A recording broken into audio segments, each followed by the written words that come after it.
बिस्मिल्लाहिर्रहमानिर्रहीम जी। मैं मोहम्मद अमीन। जिस तरह के अरसा 2.5-3 साल तो हॉस्पिटल लंगर जाता है तो भैन भरावां की बदौलत हफ्ता इतवार पीर 3 दिन लंगर पकता 200 250 300 बंदे का, जिस मेरे भैन भरा मेरे नाल हो। कोई चंद दोस्त पिछे हटन की वजह नाल बैलेंस थोड़ा जहा आउट हो गया, लंगर के फर्क पिया, मगर कोई गल नहीं। जिन्हें भी मेरे नाल ने अल्लाह की ज़ात उन्होंने बहुत दे, ਜਿਹੜੇ हट गए ने अल्लाह ताला उन्होंने दोबारा तौफीक देवे कि इस लंगर में शामिल हो जान। अल्लाह की राह का काम है तो अल्लाह ताला सब नूं दे जी।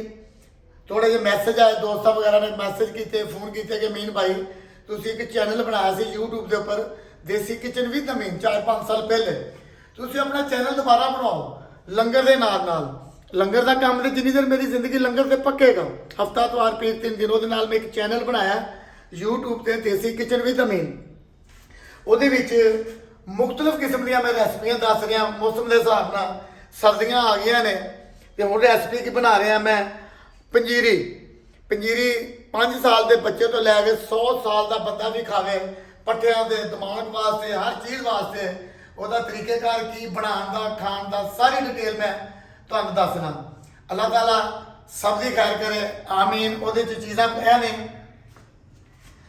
साढ़े कोल अद्धा किलो वड्डी मक्की का शहद है, देसी घ्यो है, अद्धा किलो सूजी है, 200 ग्राम चारे मगज है, 200 ग्राम बादाम ने, 200 ग्राम साढ़े को काजू है, तो 200 ग्राम करोड़ की गिरी है, तो 150 ग्राम के करीब पिस्ता है, 100 ग्राम सौगी है, 200 ग्राम फुल मखाना है, तो 200 ग्राम साढ़े कोल गूंद कतीरा है, तो 10 तो 15 ग्राम इनू कई लोग कहते हैं सुंड मगर अदरक। यदा तरीकेकार सारी डिटेल मैं तुहानूं दसना। पहले नंबर से मैं अग बालांगा, अग बाल के सारा कुछ तुहानूं मुकम्मल दसनी है ये किन्नी किन्नी चीज़ पैनी तो किस तरह पैनी। अल्लाह खैर जी। अच्छा जी, 2 चम्मच मैं घ्यो के पाए ने। घ्यो जिन्ना मर्जी तुसीं पा सकते हो, तो थोड़ा थोड़ा करके हर चीज़ को पकाना है। क्यों एक गूंद कतीरा जुड़े ना, सब तो पहले तुसीं इनू बनाना है कि अच्छे तरीके चेक करना फ्राई हो जाए। कुछ दोस्त मैसेज करते हैं मगर मेरा वीर मेरे भैन भरा अच्छे मैसेज करो। मैं अनपढ़ आदमी है, मैंने खैर पढ़ना तो नहीं आता, बच्चे फिर भी दस देंगे ने। कुछ लोग कहते जी मफरल क्यों रखे, फिर मैं मेहंदी लाना वा, फिर कल मैंने तुम कहोगे जी मेहंदी भी क्यों लाते हो। हर बंदे का एक शौक है, दाढ़ी के नाल मैं मफरल लेना कोई गल नहीं, मगर मैं गुस्सा नहीं करता। तुम मैंने अच्छे अच्छे कमेंट कराया करो, अच्छे अच्छे गल्लां कराया करो, मेरी हौसला अफजाई होवे। इन्हों हिलाना है, तुम्हें अपने आप फुलती जाएगी। इस तो बाद से मुकम्मल मैं तुहानूं दसने का तरीके का। अच्छा जी, माशाल्लाह सारे माल दे विच अद्धा किलो तुसीं देसी घ्यो पाना है। तुसीं अगर गुड़ पाना चाहो गुड़ की चैनी बना सकते हो, शक्कर की चैनी बना सकते हो, मगर मैं शहद पा रहा कि शहद ताकत वाली चीज़ है, फुल सर्दियाँ आ रही हैं, इनू असीं दुध नाल इस्तेमाल करना। कुछ दोस्त कमेंट करते हैं, बड़े बड़े प्यारे करते हैं, मेरिया भैन कमेंट कर दियाँ। गल है कुछ कमेंट आए नहीं जी तुसीं दुआ मंगते हो, तो वेखण वालियां लई सब तो वेखण पहले सब तो दुआ है अल्लाह खैर करे। वेखण वालियां दी खैर, खाण वालियां दी खैर, पकाउण वालियां दी खैर, देण वालियां दी खैर, अल्लाह ताला सब दी खैर, आमीन। इस चैनल नूं लाइक सबसक्राइब शेयर करो, तो तुसीं लंगर दे विच बगैर पैसिਆਂ तो शामिल हो जाओ। तो अल्लाह दे राह दा काम लो जी। हुण असीं वो साडा तैयार हो गया जी। हुण असीं पावांगे 2 चमचियां असीं घ्यो दीयां पाईयां ने। पहले बादाम कर लिए, बेशक तुसीं इकट्ठा समान नहीं सुट सकते हो, मगर बर्तन की वजह नाल थोड़ा थोड़ा सुटांगे। तो देखो थोड़ी जी नमी खत्म हो गई है, फिर असीं इन्हूं भी ला लेना।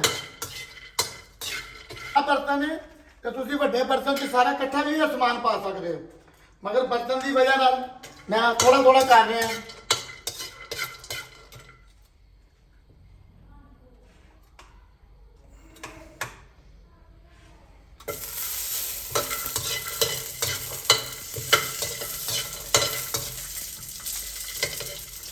तुहानूं सर्दी की हर किस्म की रेसिपी दे रहे हैं, चटनी दे रहे हैं, मच्छी दी रेसिपियाँ, सब्जी दी रेसिपियाँ, मसाले दी रेसिपियाँ, सीरी पावे दी रेसिपियाँ, बौंग दी रेसिपियाँ, सब्जियां दी रेसिपियाँ, सारिया रेसिपियाँ देखो तुसीं, ते जिहड़ी अच्छी लगे ਉਹਨੂੰ ਲਾਜ਼ਮੀ ਮੈਨੂੰ ਦੱਸੋ ਜੀ।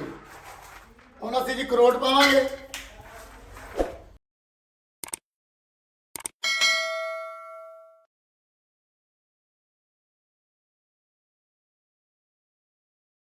जी सौगी लैनी है देसी देसी सौगी लैनी है।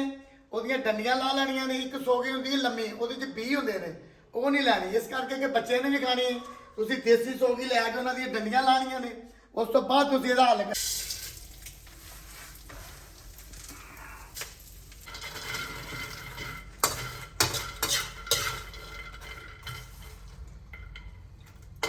ਤੇ ਦੇਸੀ ਘਿਓ ਦੀ ਇਹਨੂੰ ਪੰਜੀਰੀ ਵੀ ਕਹਿ ਸਕਦੇ ਹੋ, ਤੁਸੀਂ ਹਲਵਾ ਵੀ ਕਹਿ ਸਕਦੇ ਹੋ। ਇਹ ਗੱਲ ਤੇ ਹੈ ਕਿ ਤੁਸੀਂ ਸਾਰੀਆਂ ਚੀਜ਼ਾਂ ਜਦੋਂ ਫਰਾਈ ਕਰ ਲੈਣੀਆਂ, ਚੈੱਕ ਕਰ ਲਈਆਂ ਕਰੰਚ ਹੋ ਗਈਆਂ ਨੇ, ਉਸ ਤੋਂ ਬਾਅਦ ਇਹਨੂੰ ਅੱਛੇ ਤਰੀਕੇ ਨਾਲ ਠੰਡਾ ਕਰਨਾ।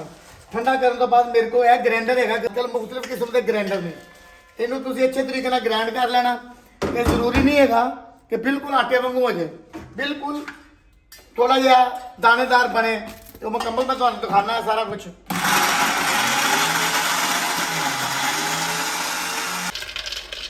अच्छा जी मुकम्मल सारिया चीज़ें इस तरह ग्राइंड करनिया ने।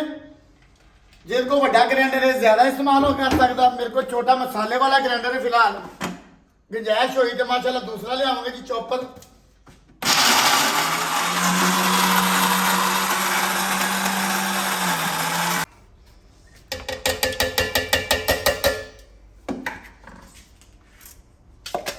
माशाल्लाह जी सारिया चीज़ां असीं ग्राइंड कर लिया ने। सिर्फ साढ़े को सुंड ग्राइंड नहीं हुई, साड़ी मशीन हल्की है। तुसी पीसी लियानी है। इन्ने समान दे विच 2 चम्मच सुंड जिन्हों असीं अदरक कहने हैं, ग्राइंड किया है। 2 चम्मच अदरक दे पाने ने। हुण असीं सब तो पहले इहदे विच घिओ पावांगे। घੱਟ ਤੋਂ ਘੱਟ असीं आधा किलो देसी घिओ पाउणा, डालडा घिओ नहीं पाउणा, ऑयल नहीं पाउणा। ते आधा किलो घੱਟ ਤੋਂ घੱਟ आधा किलो होना चाहिए। अग असीं बाल देने जी इहदे थल्ले। कुछ लोग गुड़ बनाते हैं, गुड़ की बनाते हैं, शक्कर की बनाती है, मगर शहद एक ऐसी अल्लाह की नेमत ये भी हैगी है। असी शहद की बना रहे हैं तो शहद की भी बनती है। अग रखनी बिल्कुल हल्की अग। बिस्मिल्लाह।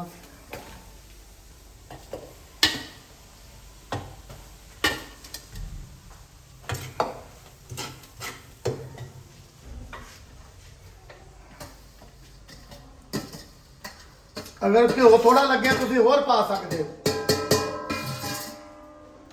बस इन हल्का हल्का भुनना है, ज्यादा नहीं भुनना कि मुकम्मल चीज़ां तैयार पहले ही ने। आसा आसा आसा हिलाते रहना, लाल नहीं होने देना, मगर मुकम्मल तैयार हो गई है। इनू असीं अच्छे बर्तन क्यों, हर चीज़ तो पहले तैयार है, यदि भुनाई नहीं करनी, सिर्फ थोड़ा जिहा रैस करके इसके घ्यो में हल हो जाए।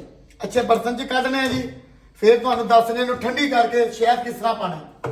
ते असीं इहनूं हुण परात च कढ ली, अग बंद कर दी इस करके कि कढ़ाई गर्म हैगी है, तो इस करके इहनूं बाहर कढ ली कि अच्छे तरीके नाल हल हो जाए ते ठंडी हो जाए।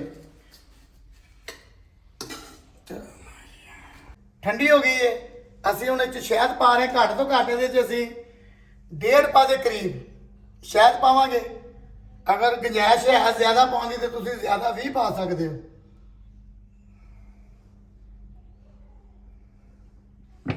अल्लाह दियां नेमतां ने जी, अल्लाह ताला हर किसी नूं दे।